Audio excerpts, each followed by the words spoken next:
Men need to be more like women in this way.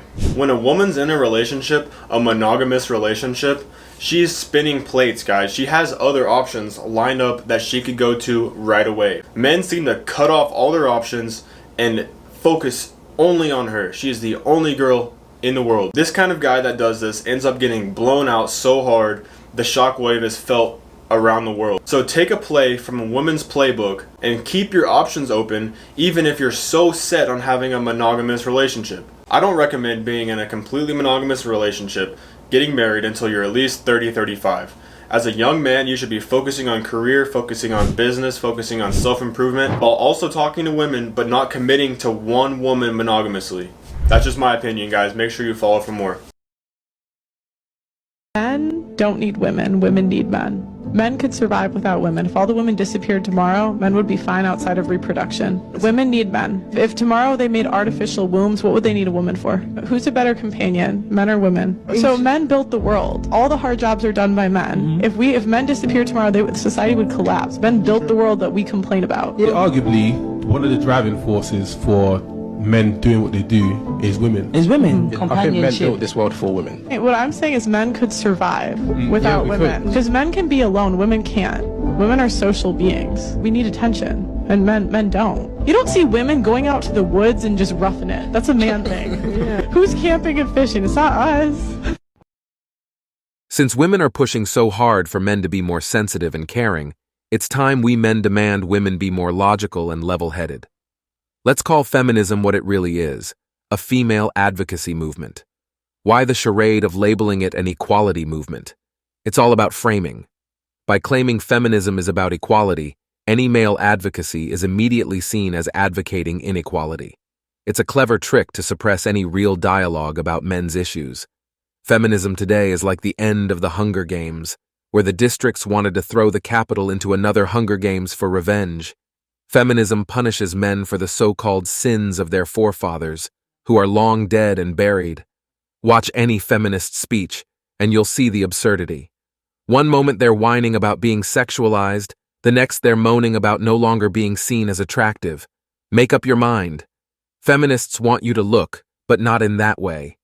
They demand you appreciate, but don't you dare desire. The hypocrisy is staggering. A loyal woman's love will have you confused. Like, if you do one or two things now, if first off, you take her kindness for weakness, or two, if you mistake her love for an inability to leave you, it'll have you bamboozled. It'll have you thinking that she's so whipped, no matter what you do, she ain't going nowhere.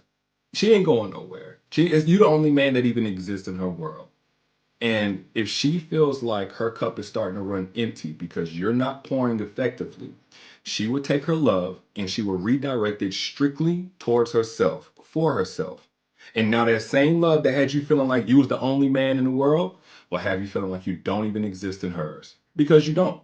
And you can't wait for her to start complaining and nagging, because some women are just beyond the stage of warning men. They'll express their needs, they'll communicate their boundaries. But if you're showing her what your true colors are, they will show you that the boundaries were nothing to play with by showing you the door. It's obvious women wanted the perks they thought men were enjoying, but they weren't interested in taking on the same responsibilities. They got what they wanted, but of course that's not enough. Now, they want revenge.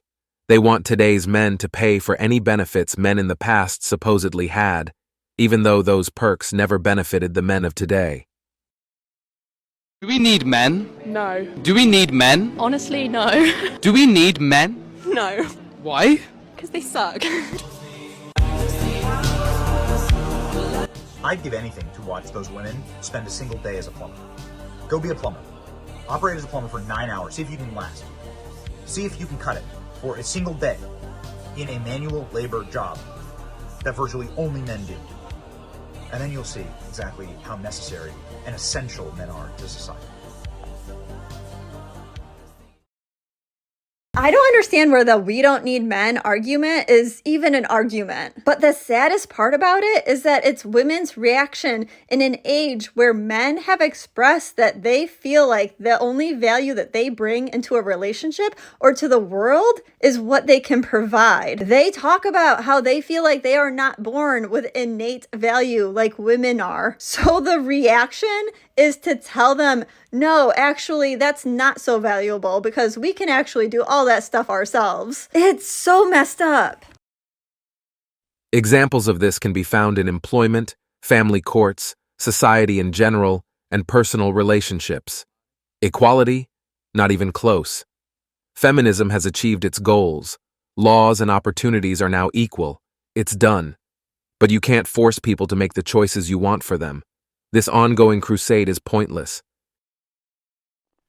8. I was confused being called bossy because I wanted to direct the plays that we would put on for our parents, but the boys were not.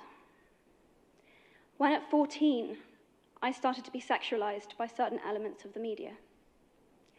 When at 15, my girlfriends started dropping out of their beloved sports teams because they didn't want to appear muscly. When at 18, my male friends were unable to express their feelings. I decided that I was a feminist, and this seemed uncomplicated to me. But my recent research has shown me that feminism has become an unpopular word. Women are choosing not to identify as feminist. Apparently, I am among the ranks of women whose expressions are seen as too strong, too aggressive, isolating, and anti-men, unattractive even. Why has the word become such an uncomfortable one?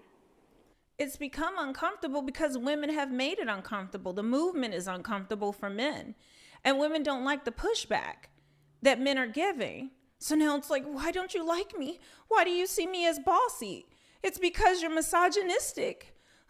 This isn't feminist, but maybe you were bossy. Maybe you individually were bossy and the men weren't. Maybe they were more cooperative. Emma Watson's so-called advocacy for gender equality at the UN is nothing short of laughable, with her critics rightly pointing out that her privileged background completely undermines her credibility. With $70 million in the bank from the Harry Potter franchise by age 20, her plea for equal pay is a joke. How can an A-list elite claim to understand social disrespect? Her clash with J.K. Rowling, a feminist icon, over transgender rights only adds to the farce. Watson ditched her career mentor for social approval, showing she cares more about personal comfort than principle. It's the classic Hollywood irony. Elites preaching social change while being completely insulated from real-world struggles. Women like Watson, born into privilege, can't even begin to grasp the challenges faced by the average woman. And then there's the absurd notion that women are entitled to bailouts for their choices. Watson's actions are a blatant betrayal of the feminist movement, using her platform for personal gain instead of genuine progress. Actors should stick to their craft and avoid political entanglements. Watson's activism reeks of self-service, tarnishing the legacy of the characters she portrays. Her behavior epitomizes Hollywood elites' detachment from reality. She bashes typical male preferences, yet she's publicly dated tall, popular, wealthy, and masculine men. Where are the short, effeminate, and broke men she's dating while assuming the provider role with her millions? It's obvious she's not walking the talk. Men or women, who has a harder life? Women. Women have a harder life? Yeah. Woman. Yeah. Woman. Why? Because we have to deal with inequality for a long time and currently do so as well. What do men have that women don't? Basic human rights. Which right do? For instance, payments. and you guys have free, I'm not gonna say what it is, but we don't have like the same access, for instance, to birth control. Like our Men have access to birth control? No, Viagra. For instance, your medical plan covers that, and my medical plan doesn't cover birth control. If you want to really understand what's going on, study sociology. The biggest divide in terms of privilege has always been social class. Emma Watson is part of the top 0.1% of the UK's class system. Especially in the UK, social class dictates privilege. Do you think the guy who grew up in a council estate in southeast London, or the equivalent of housing projects in the US, has the same opportunities as Emma Watson, who was privately educated and comes from a wealthy, well-connected family? Absolutely not. Watson's privileged background makes her crusade for equality laughable. And that's it for today on Sigma Traits. Make sure you hit that like button, smash that subscribe button, and don't forget to ring that notification bell. Support this channel through membership. You can also support through PayPal link in the description. Let us know your thoughts in the comments below. See you all tomorrow.